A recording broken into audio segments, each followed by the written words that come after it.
Welcome to another episode of What's Crap on WhatsApp. We're the voice note show that investigates the crap shared in your WhatsApp groups. I'm Andisuame from podcasting company Volume. And I'm Taryn Corey from Africa Check, the continent's leading fact-checking organization. In the wake of anti-migrant rhetoric and demonstrations around South Africa, messages lending support to xenophobic discourse continue to circulate. But we're here to bring you the facts. Today we're debunking 4 viral claims. Does this video show migrants assaulting white South African men after being told to go back home and get their papers in order? Does this video show looting at a mall during recent anti-migrant protests in South Africa? Is this graphic, appearing to come from the South African police, warning landlords against renting to undocumented immigrants, real? And has the Spar supermarket chain opened 15,000 new jobs for South Africans after anti-migrant demonstrations? So Taryn, like with the last episode, it seems like several videos are doing the rounds that have been taken out of context. One claims to show migrants assaulting white South African men after being told to go back home and get their papers in order. Take a listen. You are not bringing money. No, hey, do not be aggressive. This video was sent to us on WhatsApp by subscribers, but it has also been circulating on X, where it was shared by an account that regularly posts false content. But it's an old video, and the claim is complete crap. So what is actually happening in the video then? Well, a reverse image search shows that the video has been circulating online since at least 2021. Over the years, different claims have been attached to it, including that it shows men chasing whites who hunt and kill wildlife, and a dispute involving employers. So this is not the first time the video has been used to spread disinformation? No. In fact, Africa Check previously investigated the video when it circulated with claims that it showed white farmers being assaulted during July 2021 unrest in South Africa. We found the original post online, but it gives no clear details about who the people are, where the video was filmed, or what led to the confrontation. But I see that the video itself contains some clues. The license plate of one of the vehicles is from Mpumalanga province, right? Yes, well spotted. The other thing we picked up was that one man can be heard shouting, "My money," and a woman appears to refer to him as Mr. Tambo. This suggests that the people in the video may know one another and could support the theory that the incident was spurred by a wage dispute. Right. So while we cannot verify the exact details surrounding the video, it cannot show migrants assaulting white men in South Africa in 2026 because it has been circulating online since 2021. Next up, we have another viral video, this time showing looting at a mall, with claims that this happened during recent anti-immigrant protests in South Africa. Absolute chaos. Unbelievable. I can't believe I'm witnessing something like this. What a shame. Wait a second. I've seen this before somewhere. You definitely have.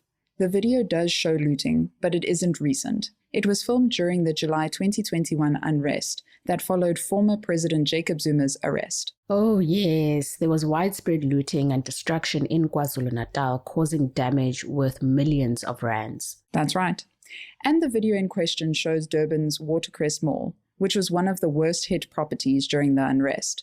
But like with the last video, this is not the first time the mall's looting, captured on camera, has been used out of context. It also circulated in 2023 with a claim that it showed the aftermath of looting by political party the Economic Freedom Fighters in an attempt to stop shops from selling Israeli products. This was, of course, also untrue. So the claim is crap, but I think an even bigger lesson here is to be mindful of sharing videos claiming to show something shocking.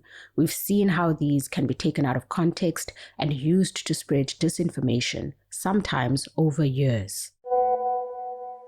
Our next claim is a graphic that appears to come from the South African Police Service, or SAPS, warning landlords against renting to undocumented immigrants. At first glance, it looks legit. It has the SAPS crest and branding and warns that landlords could face fines of 10,000 Rand for keeping undocumented immigrants in South Africa.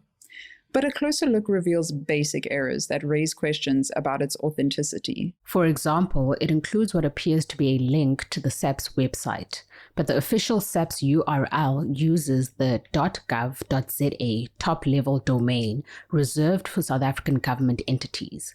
Meanwhile, the fake graphic instead uses the URL www.saps.policeservice.ou.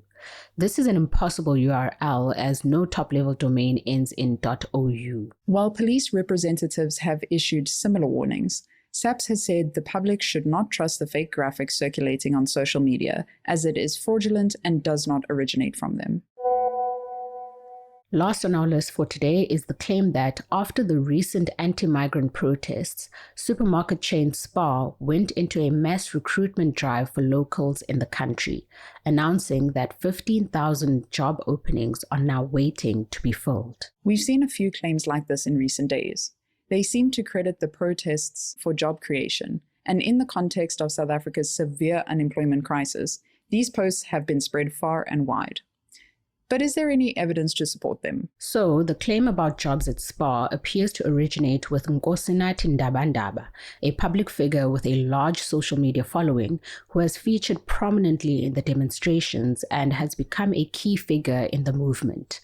In a recent media briefing, he said that thousands of jobs have been created since many illegal foreign nationals have left the country, including 15,000 supposed job opportunities for South Africans at Spar, but he provided no evidence to support this. I know that we've previously debunked recurring scam adverts claiming that Spar was hiring staff for their stores. Their position has always been that job openings are advertised through official channels or by independently owned Spar stores. That's right.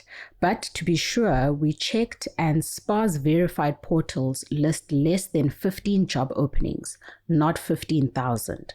The company was also quick to directly debunk the claim, telling News 24 that employment decisions are based on the requirement of the role, relevant skills, experience, and legal eligibility to work in South Africa, regardless of their nationality. So the claim is crap. But what about the narrative it is based on? Part of the frustration being voiced by demonstrators and supporters of the anti-migrant movement centers around South Africa's undeniable unemployment crisis. You're right. But researchers, migration experts, and activists have long pointed out that blaming people from other African countries for unemployment and failing public services is not supported by the facts. There is, however, evidence to suggest that migrants contribute to economic activity and job creation for South Africans. That's an important point to keep in mind as we're seeing these types of claims. South Africa faces real challenges and people have every right to be frustrated, but debate around solutions should be grounded in facts. That's all the time we have for today. Now you know what's crap and what's not. What's Crap has moved to channels. Help us spread the word by getting your friends and family to join. Simply forward them the link in the message above this voice note. But you can still send the claims that you need fact-checked to our number, which is 082-709-3527. We'll keep monitoring our chats and responding to your requests. You can find the show wherever you get your podcasts, from Apple to Spotify. If you listen there, you'll find show notes and a link to the fact checks. Our theme song is composed by John Bartman. I'm Andisuame. And I'm Taryn Curry. Bye for now.